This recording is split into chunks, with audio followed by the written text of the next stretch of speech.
Hey everyone, so my first disclaimer is I'm usually not the smartest person in the room. I'm not even the smartest person right now, and I'm the only one here.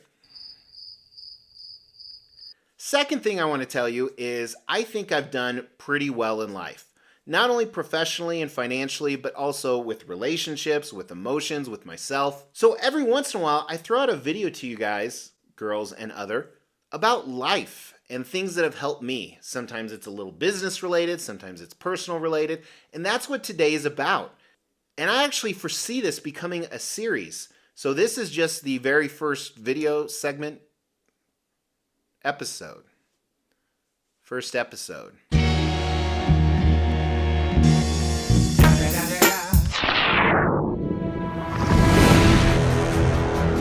Hey, my name is Mr. X. Welcome to the Extreme Channel. We are giving away $1,000 statues to you guys. If you want to know how to win one, stay tuned for later in the video. Hey, thank you for tuning in, especially to a different video. As you saw in the title, today I want to talk about 10 rules that I live by, and it's episode 1. We're going to do multiple episodes. Oh, we're not going to talk about that. That was a video from the past. No, sorry, scratch that. Today we're going to talk about 10 things I've learned in life. If that sounds familiar, it's because I have done 10 rules I live by. You can actually check out the video right here. Now, that video is very different than this. Let me explain. Those are things that shape every decision I make. Those are things I will die on a hill for. These are things that I've learned throughout the years through interactions with others. And if that still sounds familiar, I've actually done this video right here, which was more about business. Now, there are a few things in this video that might transcend over here, but I'm going to leave most of those out. Now, finally, there's a few of lessons I've learned in life I would love to tell you guys about, but I've already mentioned them a little bit in a third video. This video right here about controversial facts that I believe. For example, I talked about marriage and I talked about what I think true love really looks like. That is a lesson I've learned. So we're not going to talk about that today, but go back and check out that other video, especially if you want to be offended. But I'm going to give you 10 things that I've learned in life, and I'm going to expand on each one a little bit. And I think that no matter where you're at, whether you're struggling with relationships or you're struggling financially, I think these are really, really important. And some of these I learned a really hard way. So I'd rather you hear them from me than having to go through some experiences. And some of them are things that we kind of know, but we don't really practice. So bringing them back to the front of the mind, I think, is really important. Now we're going to count down 10. They're in no particular order since we're going to have future episodes. But if there was a number 11, it would be the older you get, the more you need to write things down or type things down, because I can't remember shit anymore. All right, as we dive into this, I want to let you know the precursor for this was I had a birthday in the last few months. I hate my birthdays. I don't celebrate them. I don't tell anybody about them. This past birthday, I think 2 people, my mother and my wife, told me happy birthday. You're like, Mr. X, that means you don't get any birthday presents. I buy myself birthday presents almost every day of the year. And to be honest with you, sometimes Mrs. X even forgets it's my birthday. And I've forgotten as well. But I was hanging out with some friends who live in another city. And these are the type of friends, they're 2 people I've known since I was 10 years old, that whenever I come into town once or twice a year, I will text them and say, I'm coming, when can we get together? And they always make time, no matter what. And these are people who are very busy professionally, they have families, but they always make time for me. And I was telling them, this was around my birthday, I was like, I really appreciate that you guys do this. This is true friendship. We've known each other for damn near close to 40 years, and we make it happen. Which leads me to my number 1 life learned lesson. Real friendships take effort. They take effort by both parties. You have to be intentional. I've lived in 7 or 8 states, and I still have friends all over the US because of that. Some of states I've lived in, some that have moved away. And when I say I have friends, I don't mean we're Facebook friends. I don't mean we text each other. I mean we physically see each other at least a couple times a year. True friendships take effort by both parties. Now, my second thing I've learned is kind of the flip side of that. Sometimes relationships end, whether they're friendships or romantic relationships, and sometimes they end because people aren't putting in the effort, but sometimes they end because that's the way life is meant to be. While I don't believe in preordained destiny, I once read an amazing quote that changed my life. And it was 20 years ago. I've looked for the quote, the exact quote, I could never find it again. However, it basically talked about that people in your life are in your life for a certain amount of chapters of your book. And when they leave, it's not a bad thing. It just means that chapter's over. And the people that dwell on the past chapters are going to ruin the future chapters.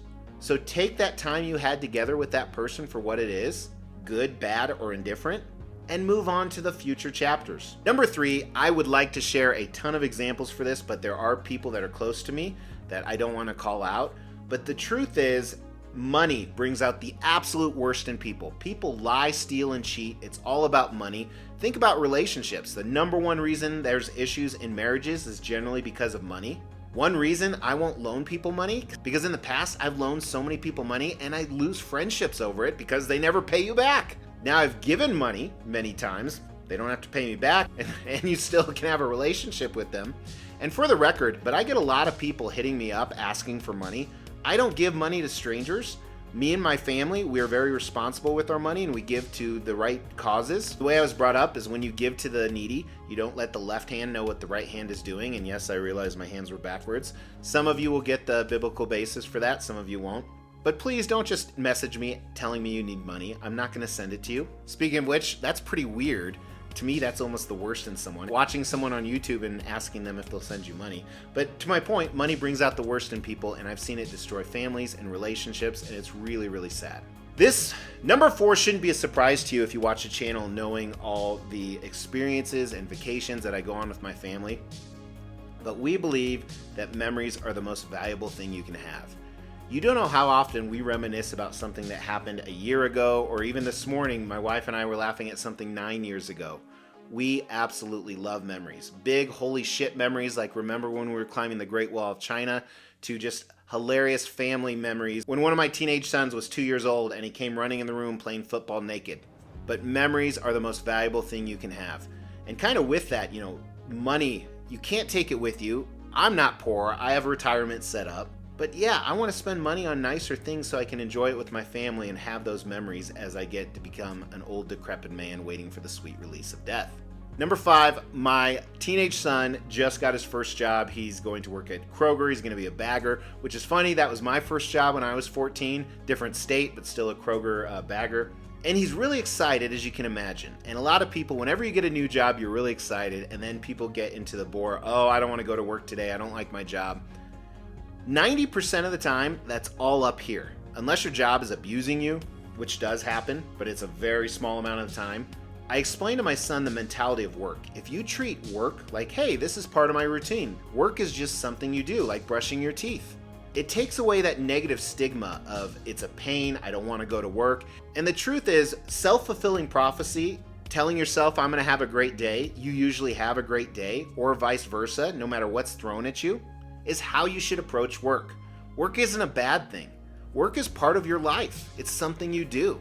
You do that, you're going to have much better days at work. Last time I called in sick to work, I was in an ambulance. And it was 7 or 8 years ago. Because believe it or not, I don't mind going to work, even when I know it's going to be a bad day, because that's just what you do. I do something every week with my management team. At the end of our weekly meeting, we do something called a question of the day. And we rotate who asks the question, and it's things like, hey, if you had to defend the world from an upcoming evil, what would 5 fictional people on your team be?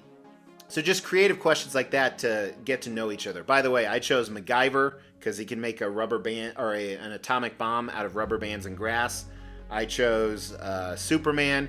I chose Cartman, from South Park for comedic relief.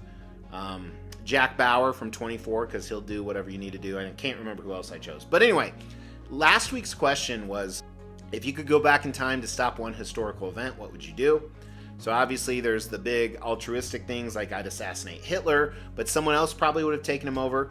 Someone said I would go back and stop social media. So first of all, I told them that they just wasted a trip because social media is inevitable. Second of all, I agree with them. I think social media is one of the worst things that's ever happened to us. Sure, there's a convenient connection with people, but it just has destroyed relationships in my opinion. It's created the worst division we've ever seen in the world. So I think social media is one of the worst things that's ever happened to us as a species. Number 7 is the 2 most important qualities I find in people. It's not how generous they are. It's not how caring they are. As we try to grow this channel, we like to reward you guys for watching and subscribing. So because of that, every 5,000 milestone when it comes to subscribers, we give away a couple $1,000s worth of statues. We've actually given away over 20 statues. To win one was easy. First, you gotta be subscribed to the channel. You'll get bell notifications when videos drop. Each video that drops, you wanna make a comment on those videos. We pick a random video, we give away statues based on a comment. You can say whatever you want. The more videos you comment on, the higher your chances are to win. The first is self-awareness. Now, self-awareness varies on a number of levels. So a small example of self-awareness, one of my pet peeves in this video right here of stuff that just pisses me off. You're walking, especially in an airport, and someone just stops to look around when you're right behind them. Someone with good self-awareness, if they're gonna stop, they would stop and look around, or they'd go to the side and stop. Then there's big holy shit self-awareness, like, hey, I'm gonna make a pretty important decision. How is this gonna affect all the people around me? So I think self-awareness is the difference between people I want to hang out with, people who are self-aware of how their actions affect others, and then people I don't want to touch with a 10-foot pole that have no self-awareness. So that's number one, self-awareness. Number two is emotional intelligence. A lot of these concepts of these two ideas intertwine, but emotional intelligence is being able to understand how your emotions make you act and being able to interpret those and make decisions on what you're going to do, and to be able to interpret other people's emotions. Also, someone I want to hang out with. Now let me clarify. Having high emotional intelligence doesn't mean you don't show your emotions. It just knows you know how to appropriately show those emotions. So if you have those two qualities, I'd love to hang out with you. If you have neither of them, I would hate to hang out with you. Number 8, I drink a lot. I'm doing better. I've cut it down to like half of the days of the week. Okay, 5 of the days of the week. But I drink a lot, and growing up, I didn't really start drinking until I was 19 or 20. I never got into it really early when I was a teenager. But I never understood why adults drank every night. I didn't get it. And I've had this conversation over the last few years so many different times with my friends. And these are friends that are CEOs and run big companies. These are friends that are frontline employees. These are friends with families, without. As you grow older, it's just your way to relax. I now understand why people drink. I just do. It's the way to stay sane. Maybe if you go to work that day, because that's what you do, and you get thrown 10 big bombs, at the end of the night, it's your way to survive and not rip your wife's head off. So I understand why adults drink now. And I'm not talking about getting drunk. I'm just talking about drink almost every day. I didn't drink yesterday. I will tonight. It's Saturday night, baby. Actually, it's Friday. Still gonna drink. Number 9. I actually wrote this one down before today, and today I had 3 examples of it. Healthy confrontation solves a lot of problems. People are so afraid to confront people. This kind of ties into the social media attacking, but even like communication via email. Anytime anyone sends me an email where there's a nasty tone or annotation, I immediately call them. This is more work related. I call them instantly. Hey, what's going on? Let's talk face to face. Healthy confrontation solves a lot of problems. If you manage people at work, sitting down and saying, hey, you are not hitting expectations. I want you to hit expectations, but if you don't, you can't work here anymore. Let's figure out how we can hit these, is a much better situation than distancing yourself from that person. When I have a problem with someone, I will tell them. I will say, hey, you pissed me off by doing this. I still love you, but you pissed me off by doing this. Healthy confrontation, if we had it in this world, would solve so many problems. It would eliminate people going behind other people's back. It would eliminate distancing. It would save tons of friendships and marriages. All right, number 10. The biggest reason people fail in life is because of themselves. The biggest reason they fail is because of themselves. Not the only reason. Sometimes you fail because of other people. That's legitimate. However, the people that always tote that I fail because of these people, that's them. That's their problem. If that's your common mantra, that you're doing everything right and everyone else is who's wrong, look in the mirror. But in our mind, we've created limitations, we've created obstacles, we've created excuses. I've talked about this all the time. My favorite quote, the brick walls are there to keep other people out. They're there to show how bad we want it. People come up with brick walls and say, I can't accomplish this because of a brick wall. The people who succeed say, I have to be smarter or work harder to get around this brick wall. Doesn't matter why the brick wall is there, whether it's my fault or someone else's fault. The reason people fail is because of themselves most of the time. And if you're looking at me, Mr. X, that's not true, I would challenge you to look yourself in the mirror. Do you think that I'm really happy with my friendships, my family, my work, my success because I've just been really, really lucky and nobody's gotten my way? A ton of people have gotten in my way. Knocked those fuckers down, didn't I? I'm not saying do that, although it does help. Hey, thank you for joining me for this. I know this was a long-winded video. I actually had to shoot it twice because I got to number 7 the previous time without filming. Smart. That was my fault. If you like this, please drop a like. I really appreciate you guys. I'll talk to you soon. Take care.